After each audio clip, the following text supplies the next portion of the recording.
নমস্কাৰ বন্ধু-বান্ধৱীসকল, অসমৰ লগতে ভাৰতবৰ্ষৰ বিভিন্ন প্ৰান্তৰ পৰা খবৰসমূহ চাই থকাৰ বাবে ধন্যবাদ। আপুনি যদি আমাৰ এইটো চেনেলত নতুন হয়, চেনেলটো ছাবস্ক্ৰাইব কৰি ভিডিঅ'টোত লাইক কৰি দিব।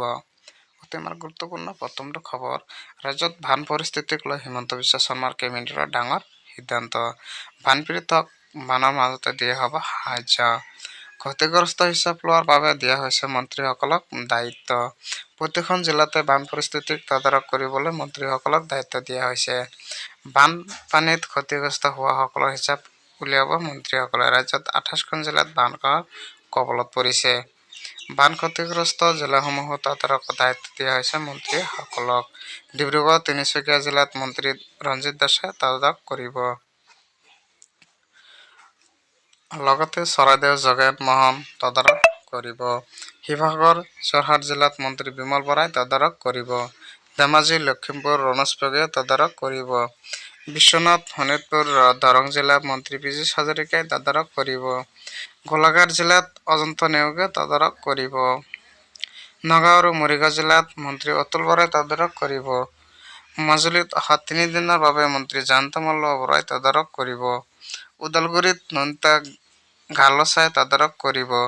বৰাক উপত্যকাত মন্ত্ৰী সভাৰ দল ভ্ৰমণ কৰিব।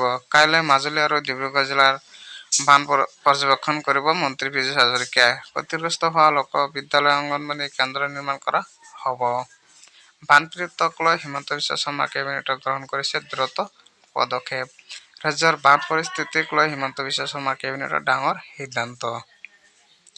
পৰৱৰ্তী খবৰ, লগতে ডাঙৰ খবৰ, পুনৰটা আহিব বিদ্যুৎৰ বিল। কেনেকৈ লাভ কৰিব এই সুবিধা, মুখ্যমন্ত্ৰীৰ বৃহৎ ঘোষণা। পূৰ্বে যদি বিল আহিছিল 100 টকা, এতিয়া আহিব 15 টকা। 85% হ্ৰাস পাব বিদ্যুৎৰ বিল। বিনামূলীয়া বিদ্যুৎক লৈ হিমন্ত বিশ্ব শৰ্মাৰ বৃহৎ ঘোষণা। প্ৰধানমন্ত্ৰী সূৰ্য ঘৰ বিজুলী যোজনাৰ অধীনত লাভ কৰিব বিনামূলীয়া বিদ্যুৎ। প্ৰতিটো ঘৰৰ ছাদত লগোৱা হ'ব ছলাৰ প্লেন। ছলাৰ প্লেন লগোৱালৈ চৰকাৰে দিব 1,30,000 টকাৰ সাহায্য, যাৰ জৰিয়তে উৎপাদন কৰিব পাৰিব বিদ্যুৎ। ইতিমধ্যে 2 লাখ লোকে বিনামূলীয়া বিদ্যুৎৰ বাবে কৰিছে আবেদন। এই ছলাৰ প্লেন লগোৱাৰ পিছতে ৰাহি হ'ব 85% বিদ্যুৎৰ বিল। পূৰ্বে যদি বিল আহিছিল 100 টকা, এতিয়া আহিব 15 টকা। 85% হ্ৰাস পাব বিদ্যুৎৰ বিল। বিনামূলীয়া বিদ্যুৎক লৈ হিমন্ত বিশ্ব শৰ্মাৰ বৃহৎ ঘোষণা। পৰৱৰ্তী খবৰ, সাৱধান, অধিক ভয়াৱহ হ'ব বান পৰিস্থিতি। আকৌ আহিছে বান পৰিস্থিতি। বতৰ বিজ্ঞান কেন্দ্ৰৰ সতৰ্কতা জাৰি। অহা 8 জুলাইলৈ ৰাজ্যত অব্যাহত থাকিব প্ৰবল বৰষুণ। জিলাই জিলাই সতৰ্কতা জাৰি কৰিছে বতৰ বিজ্ঞান কেন্দ্ৰই। কেইবাখনো জিলাত জাৰি কৰা হৈছে red alert, orange alert. Kokrajhar, Bongaigaon, Baksa, Chirang, Barpeta, গোৱালপাৰাত ৰেড এলাৰ্ট জাৰি কৰা হৈছে। নলবাৰী, তামুলপুৰ, বজালী, ওদালগুৰি, শোণিতপুৰ, বিশ্বনাথ, নগাঁৱত জাৰি কৰা হৈছে।